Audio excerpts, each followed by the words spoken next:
Good morning friends. आज का जो हमारा टॉपिक है जिसे हम डिस्कस करेंगे वो है फैशन। फैशन संसार का बहुत बड़े पैमाने पर प्रतियोगी क्षेत्र है। ठीक है, तो फैशन का संसार जो है वो जहाँ तक हम सोचते हैं, कुछ लोग सोचते हैं कि फैशन सिर्फ कपड़ों तक है या फैशन किसी एक पर्टिकुलर वस्तु के लिए जो कहा जाता है वो चीज़ फैशन है। नहीं, फैशन जिस भी चीज़ को, जिस भी ट्रेंड को लोग बहुत ही बड़े पैमाने पर अपनाते हैं, उसे फॉलो करते हैं, वो चीज़ फैशन में आ जाती है। चाहे वो किसी भी कपड़े का हो, ठीक है, किसी भी एक्सेसरीज का हो, वो कुछ भी हो। एक कैप का, अगर एक कैप है, एक राउंड कैप है, उसे लोग बहुत ज़्यादा अमाउंट में पहनते हैं, बहुत ज़्यादा लोग उसे पहन रहे हैं, तो इसका अर्थ ये होता है कि वो इस समय फैशन में चल रहा है। तो इसके साथ ही जो भी चीज़ें हमारे धारावाहिकों में या मूवीज़ में हीरो हीरोइंस और कलाकार पहनते हैं, लोग उसे देखते हैं, पसंद करते हैं और उन चीज़ों को फॉलो करते हैं। उन चीज़ों का एक ट्रेंड बन जाता है, एक फैशन बन जाता है। कपड़ों के फैशन की जहाँ तक हम बात करते हैं, तो कपड़ों का फैशन ऐसा है जो आता जाता रहता है। कोई भी वस्त्र जो है हमेशा फैशन में नहीं रहता, और ऐसा भी नहीं है कि कोई भी वस्त्र का ऐसा स्टाइल है जो फैशन में नहीं आता। वो लोगों के मूड के ऊपर, हमारे वेदर के ऊपर और उसकी प्रेजेंटेशन के ऊपर डिपेंड करता है कि कौन सा चीज़ का फैशन में आ रहा है। तो एक डिज़ाइनर जो है, जब वो कोई कपड़ा डिज़ाइन करता है तो वो इस तरह से डिज़ाइन करता है कि लोग उसे देखें और फिर देखते ही रह जाएं। अगर कपड़ा लोगों को जितना ज़्यादा अट्रैक्ट करता है, वो उतना ही ज़्यादा ट्रेंड में वो वस्त्र आता है। एक डिज़ाइनर हमेशा चाहता है कि उसका वो जो भी ड्रेस डिज़ाइन कर रहा है या उसका जो भी डिज़ाइन है वो हमेशा ट्रेंड में बना रहे। अगर डिज़ाइनर ये पूरी तरह से समझता है कि मार्केट में कस्टमर की डिमांड क्या है, उनका मूड क्या है और उन्हें क्या चाहिए, उनकी नीड्स क्या हैं, तो वो डिज़ाइनर हमेशा अपने ट्रेंड को बनाए रखेगा, अपने ब्रांड के ट्रेंड को मार्केट में बनाए रखेगा। तो एक डिज़ाइनर को हमेशा कस्टमर की नीड्स, कस्टमर का मूड और कस्टमर की जो पसंद है, जो लाइकिंग है, उसे जानना बहुत ज़रूरी है। तो जो परिधान डिज़ाइन किए जाते हैं, परिधानों को धारण करने वाले इन्हें पहनकर इनकी कला का प्रदर्शन करते हैं, जिसमें हम फैशन शो भी कहते हैं आमतौर पर। तो फैशन शो सिर्फ एक अकेला ज़रिया नहीं है जहाँ पे हम कपड़े के फैशन या कपड़े के ट्रेंड को देखते हैं, नए स्टाइल्स को देखते हैं। जो हमारे मिस इंडिया, मिस यूनिवर्स के कॉन्टेस्ट होते हैं, उसमें भी डिज़ाइनर अपनी कला का प्रदर्शन करते हैं। जो हमारे अवार्ड शो होते हैं, उसमें सेलिब्रिटी आते हैं। सेलिब्रिटी अपने आप को लेकर हमेशा खबरों में रहते हैं, बट जो फैशन शो होते हैं, जो अवार्ड फंक्शन होते हैं, इन सब में वो अपने कपड़ों को लेकर कई बार सुर्खियों में आते रहते हैं। उनके कपड़े कितने अलग, कितने यूनिक दिख रहे हैं। और जो भी डिज़ाइनर आज तक उभरे हैं, चाहे वो इंडिया लेवल पे हो, वर्ल्ड लेवल पे हो, वो डिज़ाइनर उभरते हैं जो अपनी एक पहचान, अपनी एक यूनिकनेस लेकर चलते हैं। तो एक जो डिज़ाइनर होता है उसे latest trend, market condition, weather और fitting, style, colour, texture, size और सबसे मस्ट है मटेरियल, इन सब की नॉलेज का होना मस्ट है। इन सब की नॉलेज होनी ही चाहिए एक डिज़ाइनर को। अगर आपको लेटेस्ट ट्रेंड की जानकारी नहीं है तो आप ये नहीं कह सकते कि आप एक डिज़ाइनर। आपको डिज़ाइनर बनने के लिए हमेशा अप टू डेट रहना पड़ेगा। आपको ये सोशल मीडिया से और जो हमारी पत्रिकाएं आती हैं, जो फैशन शो होते हैं, उन सबको देखते रहना और उन सबको देख के ये ऑब्जर्व करना कि मार्केट में क्या चाहिए, कस्टमर जो है वो पसंद क्या कर रहा है, उसका मूड इस समय कहाँ है। और हम ये नहीं कह सकते कि चाहे जिस समय जो डिज़ाइन, नहीं, डिज़ाइन वेदर के हिसाब से, कलरिंग वेदर के हिसाब से और फंक्शंस के हिसाब से ये चीज़ें डिपेंड करती हैं कि आप किस कस्टमर के लिए कौन सा डिज़ाइन तैयार कर रहे हो। आप हर फंक्शन के लिए हैवी ड्रेसेस नहीं तैयार कर सकते। हर फैशन के हर ओकेज़न के लिए लाइट ड्रेसेस नहीं सूट करती हैं। तो वोकेज़न के हिसाब से और आपका कस्टमर कौन-सा है, आपके कस्टमर का वर्क कौन-सा है, आप एक यूथ के लिए डिज़ाइन कर रहे हो, आप बड़ों के लिए डिज़ाइन कर रहे हो, बच्चों के लिए डिज़ाइन कर रहे हो, आप कौन से कैटेगरी के कस्टमर्स के लिए डिज़ाइन कर रहे हो। ये भी इम्पोर्टेंट रखता है कि आपका डिज़ाइन कैसा होगा। ड्रेस बनाने का जो सबसे बेहतर तरीका और सबसे सूटेबल तरीका माना जाता है, उसमें ये होता है कि ड्रेस पहले आप उसका एक स्केच तैयार करिए, जिसमें कि पता चल जाता है कि ड्रेस की फॉल्स कैसी आनी है, उसमें कहाँ पे सिलाई लगनी है, उसका स्टाइल क्या होगा, कैसी कटिंग होगी, उसका लुक कैसा होगा। तो उसका एक भौतिक रूप उभर के सामने आ जाता है कि वो देखने में ऐसा लगेगा। इसके बाद हम उसकी ड्राफ्टिंग करते हैं, इसके बाद उसे हम उसकी ड्रेपिंग करते हैं। बहुत सारे प्रोसीजर होते हैं। एक ड्रेस ऐसे ही अचानक से तैयार नहीं होती, वो बहुत सारे स्तरों से, बहुत से प्रोसीजर से होकर गुजरती है, तब जाके एक डिज़ाइनर ड्रेस तैयार होती है।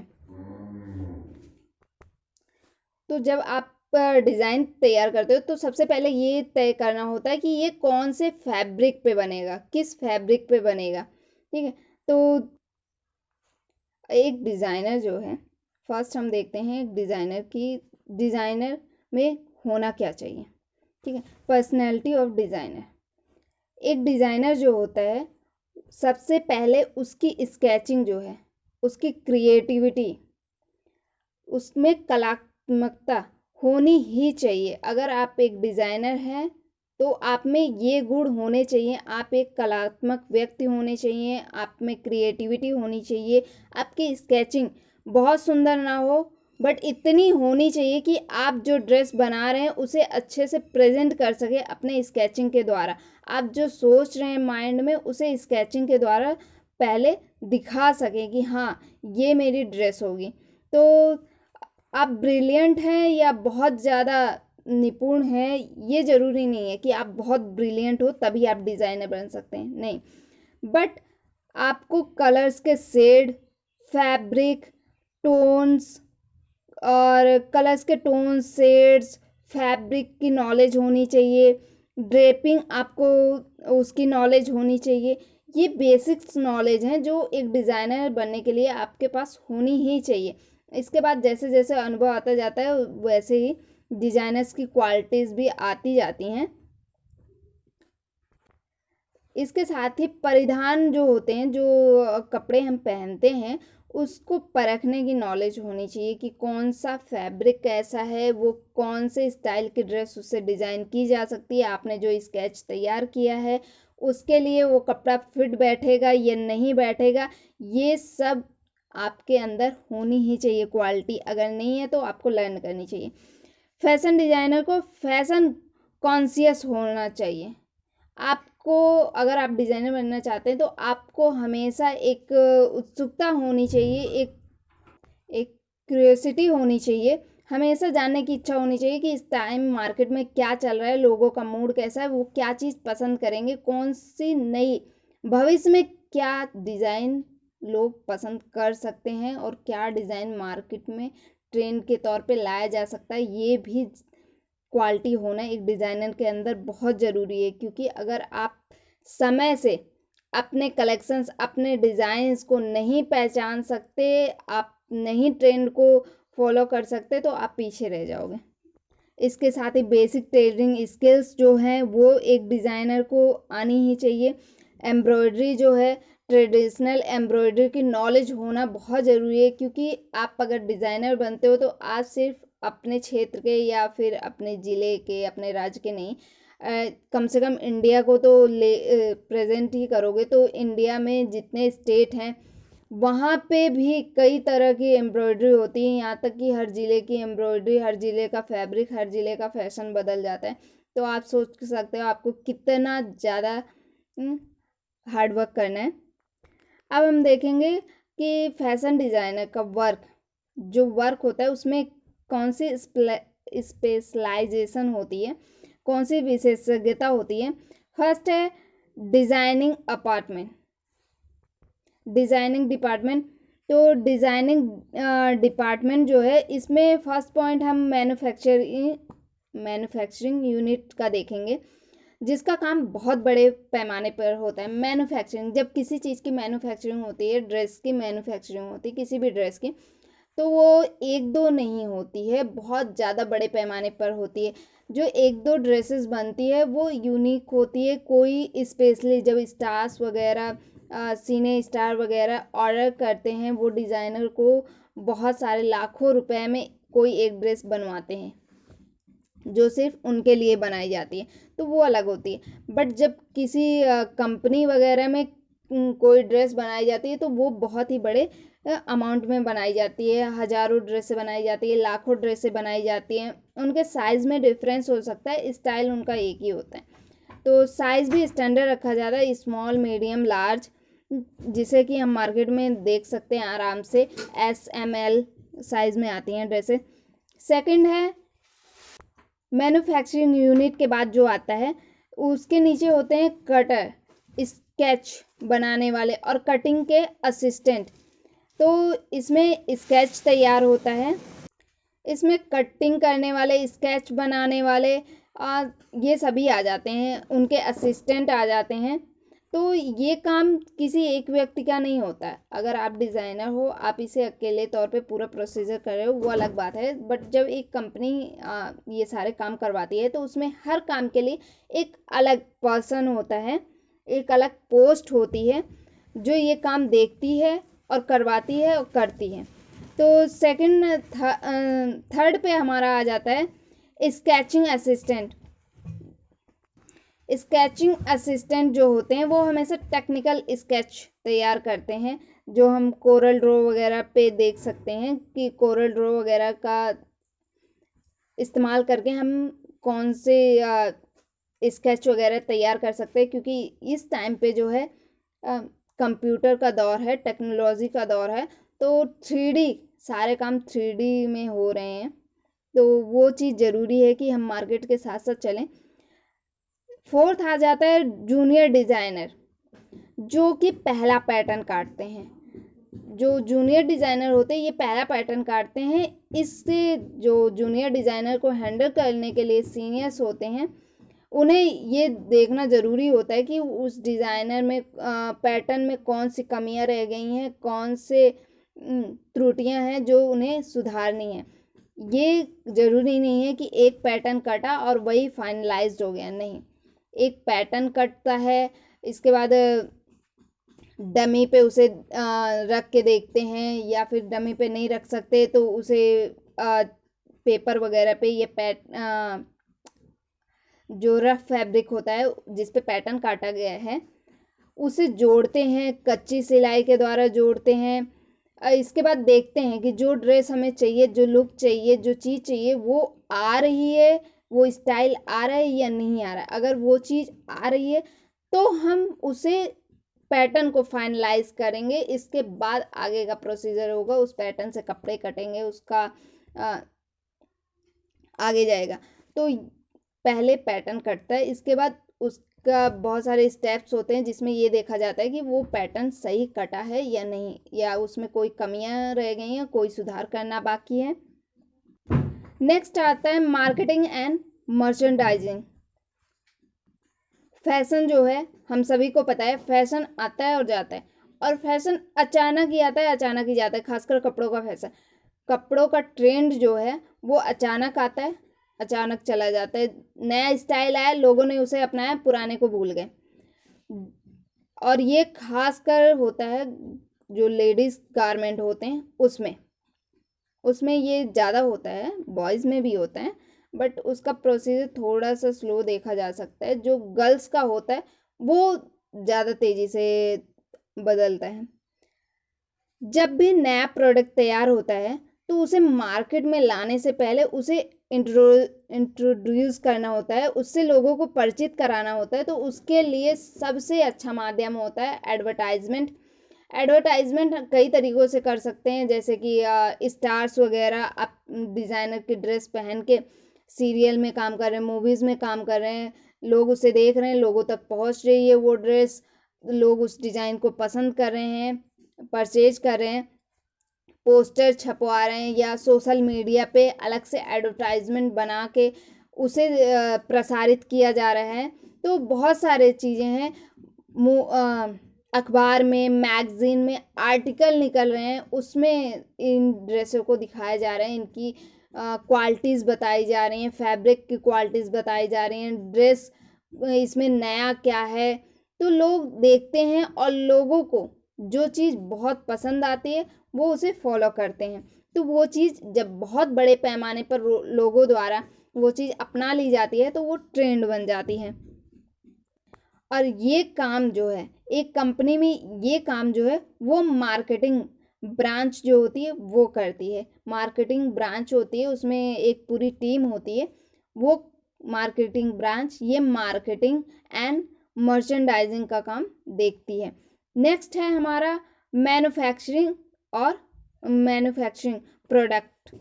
तो इस यूनिट का जो हेड होता है वो प्रोडक्शन मैनेजर होता है।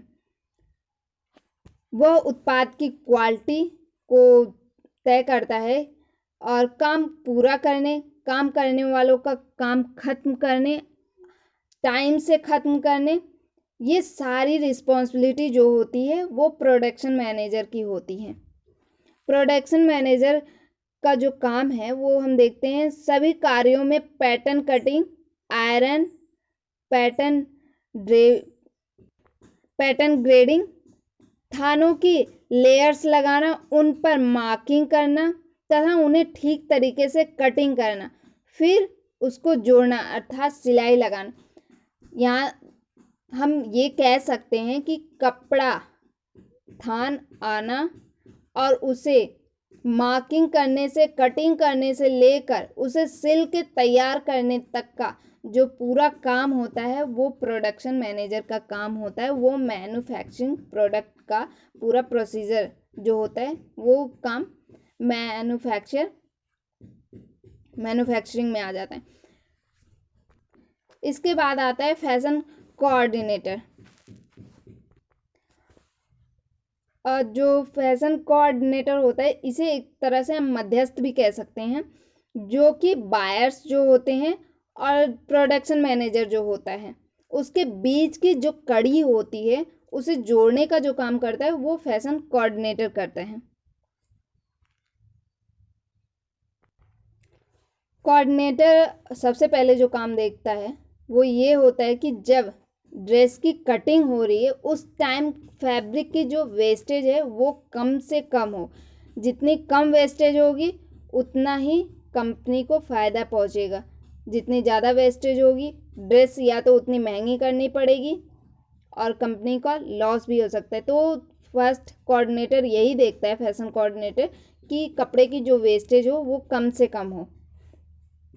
इसके बाद ड्रेस की कटिंग कैसे हो रही है, उसके सारे पार्ट्स ठीक से जुड़े हैं, फिर उसे डमी पर पहनाकर देखा जाता है कि उसकी जो सिलाई है वो ठीक है, फिटिंग उसकी ठीक आ रही है, कहीं से कोई गड़बड़ तो नहीं आ रहा है। जो चीज़ हमें या जो चीज़ मार्केट की डिमांड है, जो चीज़ हमें चाहिए थी वही बनी है, इसमें कोई गड़बड़ तो नहीं है।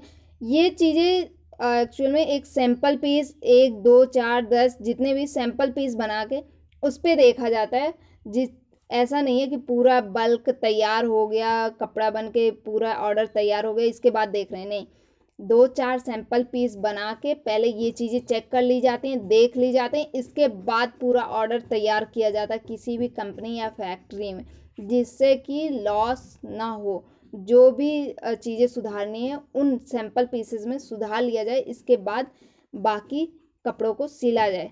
जिससे कि उसमें कोई कमी ना रह जाए। अब ये है कि फैशन का जो ये फील्ड है, जो ये रोज़गार है, इसमें संभावनाएं कितनी हैं, इसमें कितने कैरियर ऑप्शंस हैं, कितने पॉसिबिलिटीज़ हैं। तो इंडिया में इस टाइम पे देखा जाए तो फैशन जो है वो एक बहुत ही बड़ा फील्ड है। यहाँ पे कंपटीशन, प्रतियोगिता जो है बहुत ज़्यादा है। बहुत सारे लोग इसमें पहले से हैं, बहुत सारे डिज़ाइनर्स अभी तैयार होके आ रहे हैं मार्केट में। तो यहाँ पे अगर आप जाना चाहते हो, टिकना चाहते हो, तो आपके लिए सबसे है पहले यही है कि आप पूरी नॉलेज रखो, मार्केट से लेके, फैब्रिक से लेके, ट्रेंड, कस्टमर का मूड और वेदर के हिसाब से कौन चीज़ें पसंद आ रही हैं। और देशों, ऐसा नहीं है आप इंडिया के लिए वर्क कर रहे हो या सिर्फ अपने क्षेत्र के लिए वर्क कर रहे हो तो वहीं की नॉलेज रखो, नहीं, वर्ल्ड लेवल की नॉलेज रखना बहुत ज़रूरी है कि बाकी डिज़ाइनर्स क्या कर रहे हैं। आप जब तक अपने प्रतियोगिता, जब तक अपने कॉम्पिटिटर की नॉलेज नहीं रखोगे, आप आगे नहीं बढ़ सकते। और एक फैशन डिज़ाइनर बनने आप पढ़ के आप सीख के आओ, इसके बाद एक फैशन डिज़ाइनर बनने का जो समय है वो 4 से 5 साल या उससे ज़्यादा भी लग सकता है। तो ऐसा नहीं कह सकते कि कोई पढ़ के आया, कोई सीख के आया और तुरंत फैशन डिज़ाइनर बन गए, इसमें काफ़ी लंबा समय लगता है। इसके बाद जो हम डिस्कस करेंगे वो है फैशन की उत्पत्ति।